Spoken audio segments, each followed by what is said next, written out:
PWCC is a great way to sell your sports cards. If you're looking for a way to support the Cajun Cardboard YouTube channel, consider using the promo code Cajun, all caps, C-A-J-U-N, when you're selling your cards on the PWCC marketplace.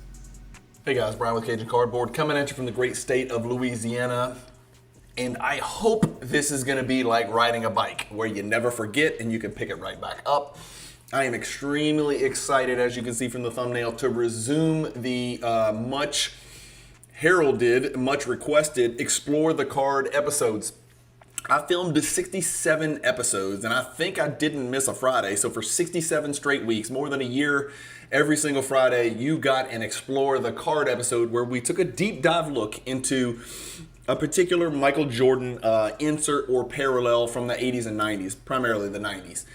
Today's episode, as you guys can see, is going to be the scoring magnets. So let me switch you over to screen share. Let me see if I can pull up my notes. Okay, so now we're good. That's it. You're looking at it. We're looking at the episode number 68, the 1995 Metal Scoring Kings. If I screw up or there's a stutter or a pause, please forgive me. I'm trying to get back in the groove because I've got about 15 different tabs pulled up on my screen to share with you guys. So scoring magnets, there it is in all its glory and splendor. As always with Explore the Card episodes, we're going to start with the origin. We're going to do an origin story, right? Where does the insert come from? What base set does the card come from? Well, this set comes from, this insert card comes from the very first ever metal set, which was 1995. It's a 220 card base set. The rookies in this set, and I'm on trading card database, tcdb.com. It's a great source of information and resources. We're also going to use Card Ladder. We're also going to use eBay. We're also going to use Excel spreadsheets and Canva thumbnails and all sorts of wacky stuff today for these videos.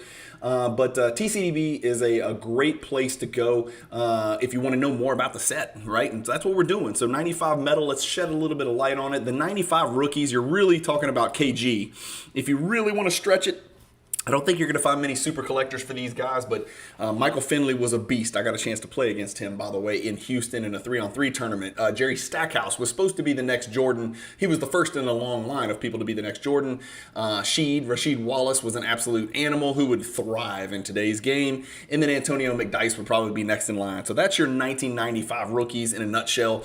Obviously, you can go on Trading Card Database and look at all of them, but really you're KG hunting if you're opening cards from 1995. Now, which Jordan cards were featured in the base set? Well, there's two of them. There's card number 13, which is on your screen right here. This is the base Jordan card. That's a PSA 10 copy of card number 13. A PSA 10 copy last sold for $700 about 1 month ago to the day. It is a Pop 78 card. There are 2,527 graded for a 3%. What? 3% gem rate on a relatively sturdy card in a relatively, at the time, high-end pack. So PSA 10 is about $700. The other Jordan card that's featured in Series 2 is a subset card. It's the nuts and bolts. It's card number 212. You see it on your screen. This is probably more recognizable than the base card number 13. The PSA 10 of this 1995 metal number 212 is going to run you anywhere from $130 to $150. And so you're thinking to yourself, what the hell, man? Why in the world would the nuts and bolts, which is probably better looking, it's got a catchy name and everybody can see it, why the hell would this be about 1/4 or 1/5 of the price of the base number 13 card? Well, it's because it's a Pop, as you can see on your screen, 1,394, and there's a 22% gem rate, and there are about 2.5 times as many graded, 6,342 graded. So apparently they went bonkers in Series 2 and produced the hell out of those cards.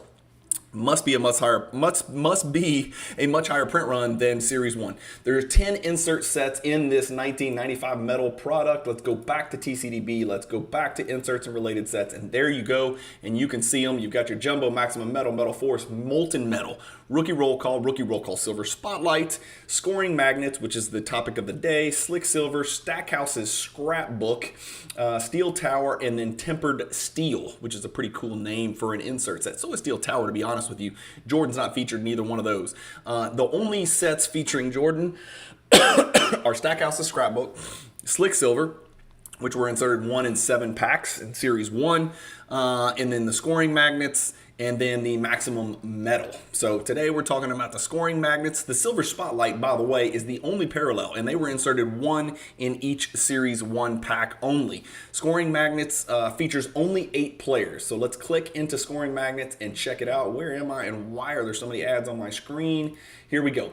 There you go. It's just 8 players, right? And I'll tell you this. We always like to look at the Hall of Fame rate. What is the Hall of Fame rate? Well, it's the percentage of players within an insert set that are in the Hall of Fame. And right now, it's 7 out of 8, which is 87.5%. If the Hall of Fame rate's over 50%, you know, congratulations to Fleer Metal, and you're doing good, and it makes it a pretty predictable, pretty collectible set. Well, this is 7 out of 8. The only player that's not in the Hall of Fame is Penny Hardaway, and he was very much well on his way to the Hall of Fame before injuries sort of abbreviated and derailed his career. By no means is Anthony Hardaway an imposter. We always ask the question on these Explore the Card episodes, who are the imposters? Because it's funny to look at. Sometimes Sam Cassell will sneak into a set. Sometimes Buck Williams will sneak into a set. You know, sometimes Adam Keefe. No, I'm just kidding with Adam Keefe. He'll never sneak into a set. Sorry, Jazz fans. So 7 of the 8 players are Hall of Famers. You can see their names: Grant Hill, Magic, Michael, Kidd, Olajuwon, Shaq, and the Admiral. All of them have one name or a nickname, so you know you're catching big-time players right there. So it makes it a very, very collectible set. No imposters. Going back to the odds, remember, there are 8 in there. The scoring magnets were inserted 1 in 54 packs, only Series 2. Only Series 2. So if you're looking to pull scoring magnets, please only look in Series 2. They're not going to be in Series 1. There were 1 in 54 packs. In South Louisiana, when you multiply 54 by 8, which we got to do by hand because we don't have the technology to do it down here, it comes out to 1 in every 432 packs if you're looking for the Michael Jordan pack odds. If you want to find the Michael Jordan pack odds for the scoring magnets and damn near any Michael Jordan insert that's relevant in the hobby, check out the Cajun Cardboard Hierarchy poster. If you don't know what I'm talking about when I talk about the Michael Jordan Hierarchy project, then you need to click on the playlist on this channel and watch all the videos. The posters are still available. They are still selling at a very steady rate. And so I think that the information from the Hierarchy project is just now trickling out still to the outer reaches of the hobby. My tentacles stretch wide, but they didn't get wide enough early enough. That's what she said. So this is a tier 3 card in the Michael Jordan Cajun Cardboard Hierarchy, and the pack odds can be confirmed on the back of that poster where every card's pack odds are displayed. 1 in 432, Series 2 only, not Series 1.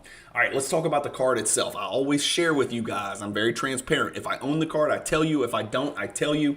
This is my copy of the card. This is one of the few cards in my collection where I had a 9.5, and I did jump at the opportunity to replace it with a PSA 10. I did it for a couple of reasons.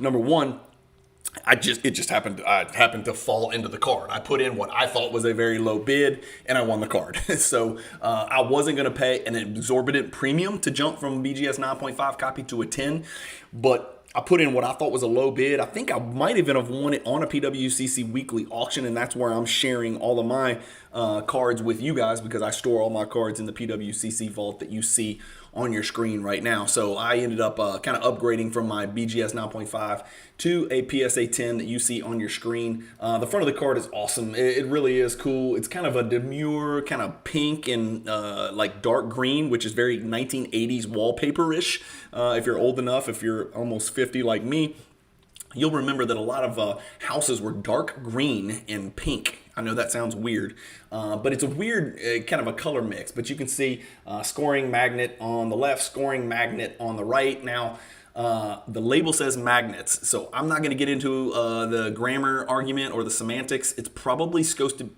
to be scoring magnet, not magnets plural, but I've got it printed magnets everywhere, and the label has magnets. I guess if there's more than one card in the set, then it's magnets. I don't know, however you want to do it. So we can argue about the semantics all day long. Let's read the back of the card because oftentimes the 90s narratives are super corny, which is fun to read.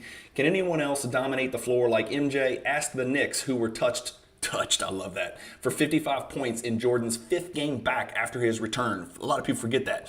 Jordan went and played baseball for a year and a half. He comes back. His 5th game back, he drops 55 in the freaking Garden. That is sick. He's a mover and a shaker who usually leads the Bulls charge, pun intended, but he can still take over the offense and do it all himself when the need arises. Chicago has visions of more titles, and they would get them now that number 23 no longer just hangs in the rafters. That's an awesome narrative. That's not corny at all. It's badass, and boy, let me tell you, this card really does pop. That image of Jordan right there on the front cover, it's just intensity. He's in his red Bulls uniform. Great looking card. I'm not artistic. Sorry, that's the best I can do. All right, let's give the people what they want. What do the people want? You want to talk about the card itself, but more importantly, you want to talk about, boom, pops and prices. So here's what we've got. The 95 metal scoring magnets. As you can see, and if this is your first time watching one of these episodes, there's 67 of them recorded with 67 different Jordan inserts and parallels you can go catch up on. This is episode 68, as you saw from the thumbnail. I do one of these pops and prices tables for every single one of these cards. So you've got your PSA 10, BGS 9.5, your 2 gems there, and then you got your 2 mint grades below it, and they run horizontally. You've got the pop for each, the total graded, the percentage total, which is the gem rate, right? I should probably put on there gem percentage or gem rate. That's the percentage of cards submitted to each grading company that grade that particular grade. I guess gem rate wouldn't be right because we're also measuring what percentage grade mint down here as well. And you'll see sold price in the next column. Don't ask me about my formatting problems with the dollar signs. Like I said, I'm not tech savvy. Highest sale ever. Right here, number that I've sold in the last 6 months, average price, percentage change in price from beginning to end over the last 6 months, and then how much the population has increased over the last 6 months. How many new cards in that particular grade have been added into the population. And so using our table right here, what stands out to me? Well, the first thing that stands out to me is that 5 PSA 10s have sold in the last 60 days, which is what, in the last 6 months. Five PSA 10s have sold. That's twice as many as BGS 9.5 and then some. There's only 34 out there. 5 have sold. So you're looking at about, what, 15%, 20%, something like that. Not 20%, a little bit less than that, have sold over about 1/7, approximately 1/7 of the entire population in the world has sold in the last 6 months. Seems like a lot to me. Despite that, it's actually up 16%. So that kind of jumps out to me. Usually when you see a card sell a little bit more than it should, sometimes you'll see a red number, right? And it'll be a decrease in value. However, the BGS 9.5 has only sold twice. And again, you got to look real close at subgrades. BGS has sold twice in the last 6 months for an average sale price of $16.35, and it's actually down 5%. The last one sold for about $15.90. So just looking at this from a collector perspective, if you want to put if you're just like me and you're a grade snob and you want to put a gem mint copy into your collection and you're choosing between PSA 10 and BGS 9.5. PSA 10 is about double right now. Right now, it's about double. It's not always been that way. As you can see, if you look at the highest price for PSA versus the highest price ever for BGS 9.5, it's 2.5 times, right? Or a little bit shy of 2.5 times the price for a PSA 10. So something just to keep in mind. The other thing that really stands out is that a lot of, at least 10 have been submitted to PSA and BGS over the last 6 months. And the PSA, the PSA 9 pop has gone up 6, the BGS 9 pop has gone up 4, and as you can see, the PSA 10 and BGS 9.5 has gone up 0. So there have been no new gem copies, and that's something that that sort of substantiates and buffers my assertion that sometimes it does make sense to fork over a little extra change, a little extra cheddar, a little extra Skrilla, a little extra cheese to buy the gem copy because they're just not handing those things out anymore. They're not handing out very many PSA 10s or BGS 9.5s. And trust me,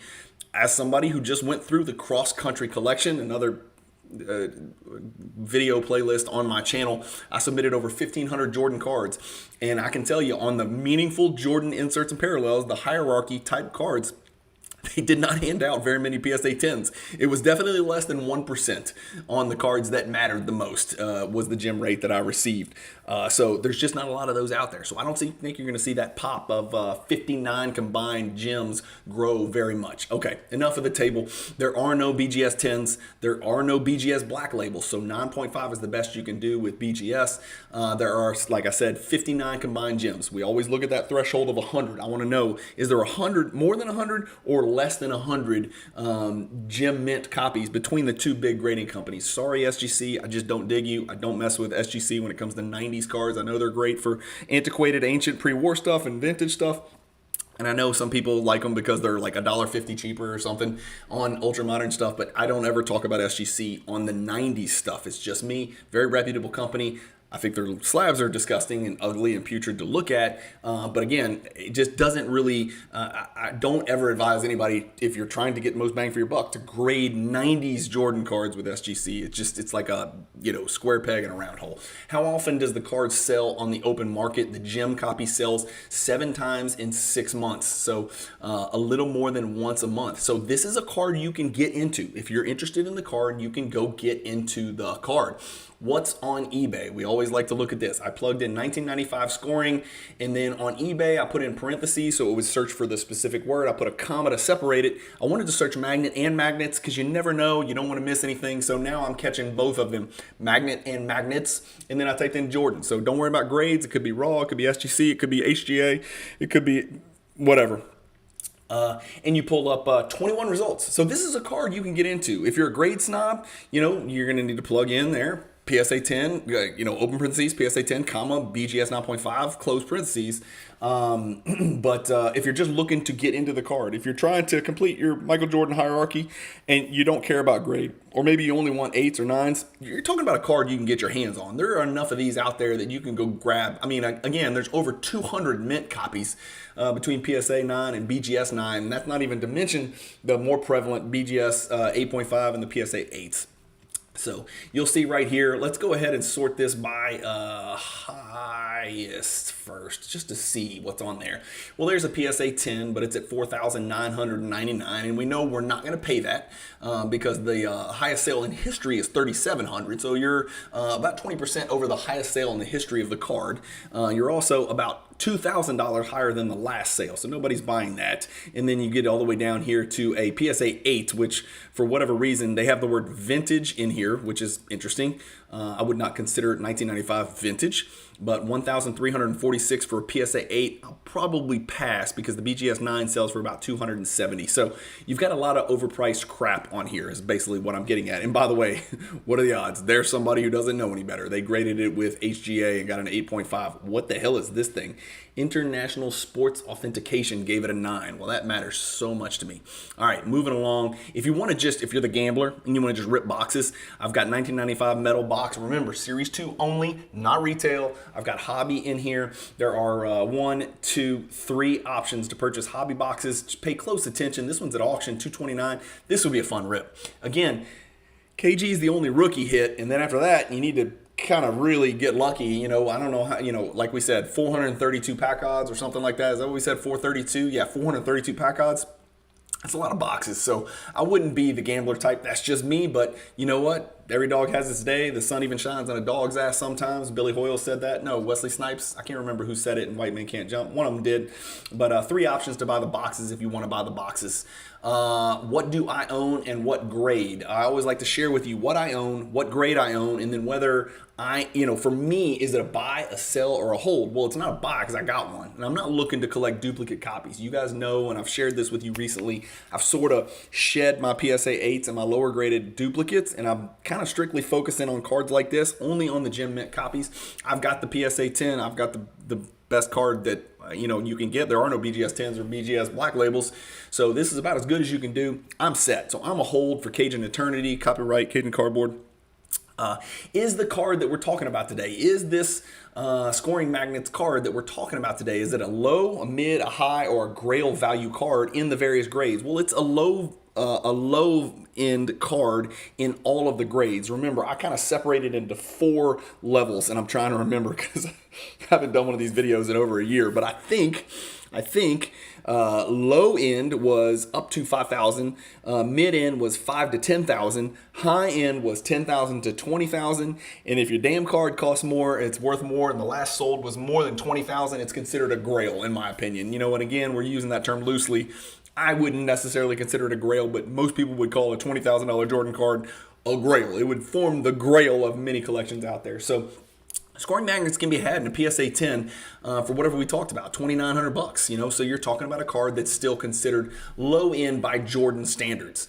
The next thing we always do on these Explore the Card episodes, and this is where I get most of the interaction and most of the comments, and I implore you, please comment, please engage. That's what I do these videos for. I want to hear your stories about these cards, or if you've got one, or if you're looking for one, or if you've got one for sale. Sometimes maybe somebody will find one available in the comments, but what we normally do at this time, towards the tail end of the video, we're sort of winding down, as we compare other PSA 10 Jordan inserts or parallels of similar value to the scoring magnets that you see on your screen. So here's your scoring magnets, and there's your PSA 10 graph, which I probably should have shared with you. That's what the PSA 10 graph looks like. Like we said, up 23% over the last year. Over the last 2 years, it's actually down. So you're talking about an MJ insert that's a little bit down over the last 2 years. I mean, if you compare that to like Zion and Doncic and Giannis and Tatum and Trae Young and every other player, being flat is pretty damn good. There's the all-time graph, which is going to look like damn near every Michael Jordan all-time graph. It's going to be sort of flat where you can't tell how much it's increased, and then you're going to see a mountainous climb up and to the right. That's what most graphs look like. So we're comparing our scoring magnets here to 3 other cards from the 90s, Jordan cards, in PSA 10 with similar value. Let's start here. The Dynamic Dunks from 1993 Skybox Premium. The 1995 Hoops Hot List PSA 10, and the 1996 Molten Metal PSA 10. 3 cards, 3 different cards, all 3 priced almost identical to the scoring magnets card that's the subject of today's video. So this Dynamic Dunks is a pop 35. The Hot List is a pop 27.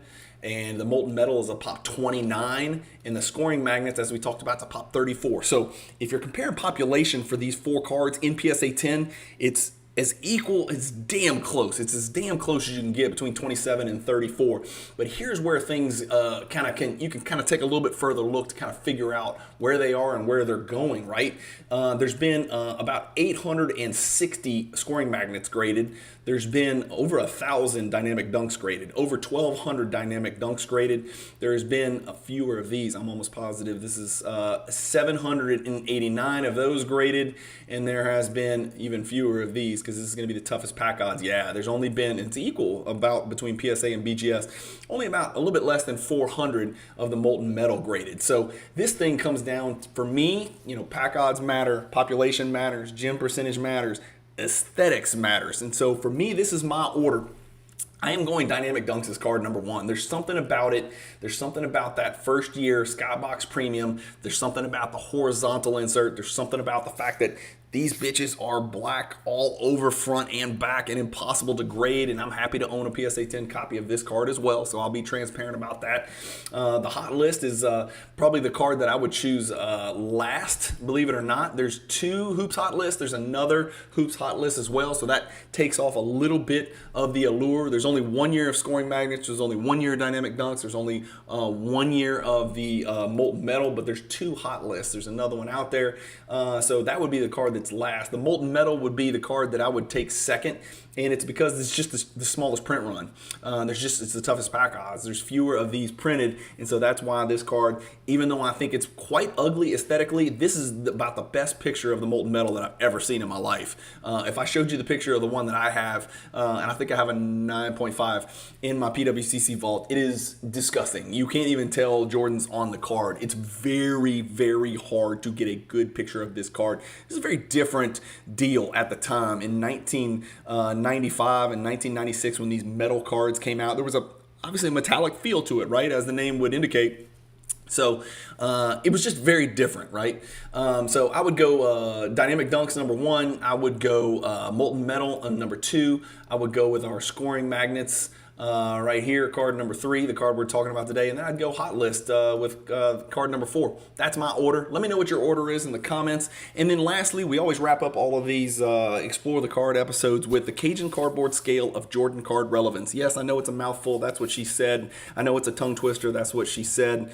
But the Cajun Cardboard Scale of Jordan Relevance, where we kind of weight the card based on scarcity and value. This is sort of what gave rise to the Cajun Cardboard Michael Jordan hierarchy. You know what I'm saying? So this is kind of where the hierarchy came from. I started kind of gauging what card's more important than another, who wants this card, how many are there, what's the gem percentage, what's the pack odds, what's the, what set did it come from, all of this stuff that you heard about today in these Explore the Card episodes. That's what gave rise to the brainchild that created the Cajun Cardboard Michael Jordan hierarchy. I've thought about just throwing it all in a pot, stirring it up, and spitting it out.